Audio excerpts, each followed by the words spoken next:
everybody, this is V and welcome to Designs by V. Now, as I told you, I wanted a redo on my furniture. The table that I'm showing you is in my last video. I told you I got this table here for Paris. Yes, El Frio. I know that is not Spanish, but I got it for El Frio. So it seats 12. So what I'm going to go ahead and do, I am going to eventually paint out the table, and I'm going to take you along. But today I am going to do my coffee and end tables. I'm going to first start with the end tables. I'm going to start by prepping my space, and I don't want like too much sanding done to the table. Even I'm going to paint it over, I'm going to still protect it.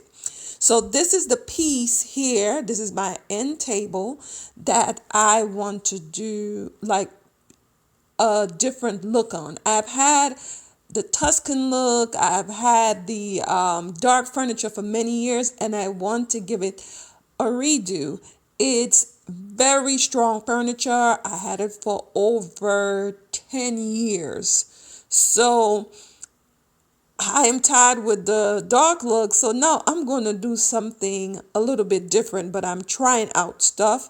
So I went ahead and I put a little chalk paint on the piece and a little silver paint because I do want a different type of look. So I was thinking maybe I should give it a gray with a silver, a sort of age look. And this is the chalk paint that I use from Waverly. So I finish prepping my space, I am going to show you on the other side. The paint that I'm showing you, I purchased this from Home Depot, and it's a primer. What happened, I went to Lowe's where I bought the paint from, and the paint guy told me that I will have to put on a coat of like blocker in order to use that champagne gold paint that I wanted to use. So I'm going to test what he tells me out, because this is a primer that he told me that I should put on, because he's like the paint doesn't have like real pigment to it, the champagne gold that I want to use. So I started off with a bigger brush, but I changed my mind on the brush, and everything is just trial and error. So I started with a fine bristle brush, but what happened, it's not going through the creases of the beautiful detail that my table has. So I am using the chalk paint brush, and this is from Waverly also. So I am using it, and yes, it's getting into the creases and the crevices that what I would like to see. But it's still a trial that I'm doing. I want to see, how it will look like I might have to give it two coats. And I am going along with it. I have not protected the marble as yet. I'm just doing like a little trial run on it. So I should not have done that large area, but you know what? Like I said, you learn as you go. Your the first piece you're going to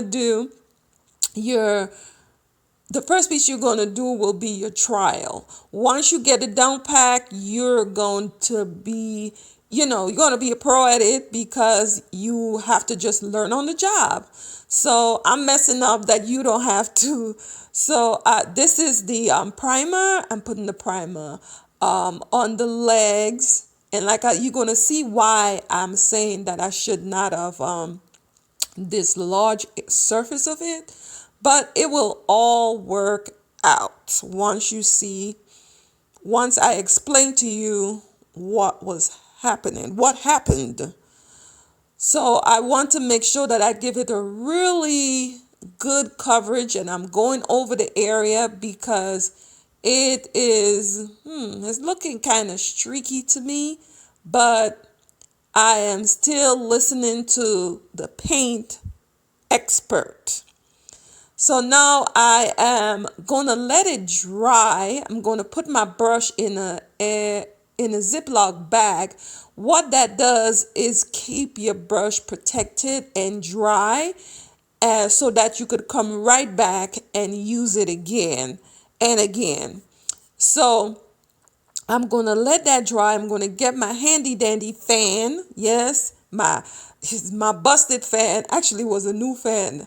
Wasn't a new fan. It was a thrifted fan, a stand fan that I paid I think $6 for. And that little boy that I got named Edgar, he broke the fan. But I refuse to get rid of it because you know what? It's drying my projects really fine. So I want to speed up the process. I don't want to wait for days to be painting stuff because that type of patience, I don't have it. I have a lot of work going on in this house. And I'm, doing it myself because I'm a poor delegator because I want to do it my way. Okay. So now I'm trying to see what, meanwhile, this is drying, right?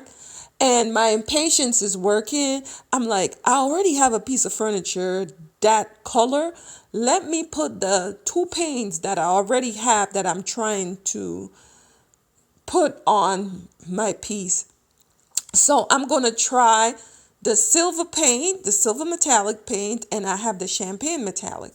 And that's from Rust-Oleum. So I'm going to go ahead and put bit of a bit on each of them to see which one I like, that it doesn't have a darker color to the furniture already. The lighter furniture, I want to see what it would look like. I couldn't wait for the other piece to dry. Which like I said, me using the fan and also a heater in the room, it helped my drying time by hours. Like you will see further along in the video. So I am going along and I brush on the gold and it is going on really streaky. I think the reason why it's going on streaky because the paint that's already on it, the finish, it's a gloss finish. So yes, I could go ahead and finish, put in the champagne gold paint on this, but it will take a couple coats. So what I will do to eventually bring it to that color, I might have to go ahead and put some chalk paint on it, or chalk paint and then put the paint that I want over it, or just spray the darker color so I could get that cohesive look, that undertone, that dark undertone, but still metallic look. So this is a silver. And like I said, the first coat is very streaky. So I know that I don't want that loud silver. I want more of a muted piece. And that's what my champagne gold is giving me. It's still giving me that old antique French boudoir look. So, and the silver is really not giving me that. So I'm not going to go with the silver. I am just trying it out to just see like what will float my boat in terms of the color and the color that I want to achieve. Later on in the video, I will show you the piece the color that I was going for in a finished piece of furniture. So I went ahead and now I'm brushing on the color that I really want, and it's that champagne gold. So actually, it's not a champagne gold, it's just champagne, it's called. So for the look that I want, that metal look, even though it's wooden furniture, it's coming off really chalky. Because of the lighting, you may not, this is the piece that I actually want it to look like. So that's the piece that I'm copying. So let me show you. This is what the piece looked like before. And this is what it looks like right now. You're not seeing it, especially in this beauty, because I still have the tape to protect the marble. I went ahead and I did that. And this is how it's looking. I really, really like it. I really like it. There's some areas that I need to retouch, refinish, but I've learned in doing the piece, I had it upside down or sideways before. What I realized, I did it right. by having it upside down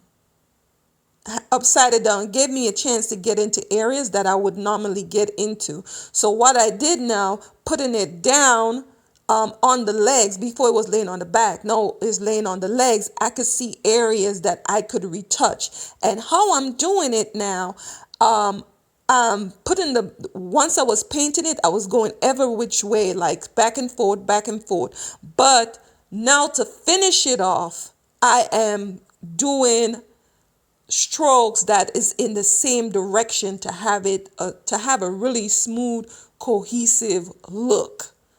So that's what you see me here doing. I'm seeing some areas that I could touch up, and I hope you guys could see it too. So me just going, having the brush strokes going down, even though at one point I started going like in different direction, but I will always finish going down because I want that cohesive look.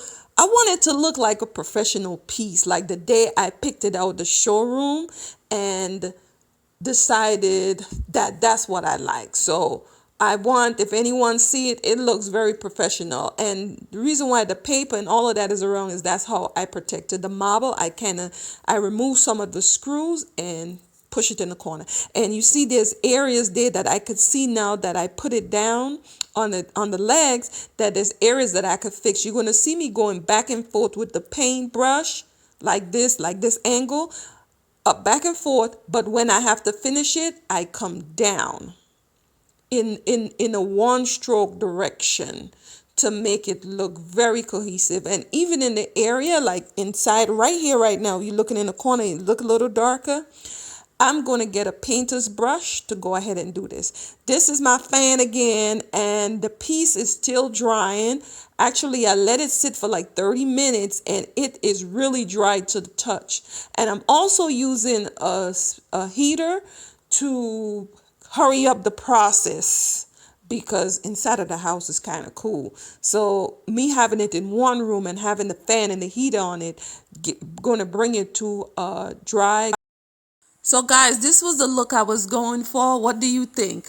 Please like, subscribe, and share. Hit the notification that when I upload videos, you'll be the first to be notified.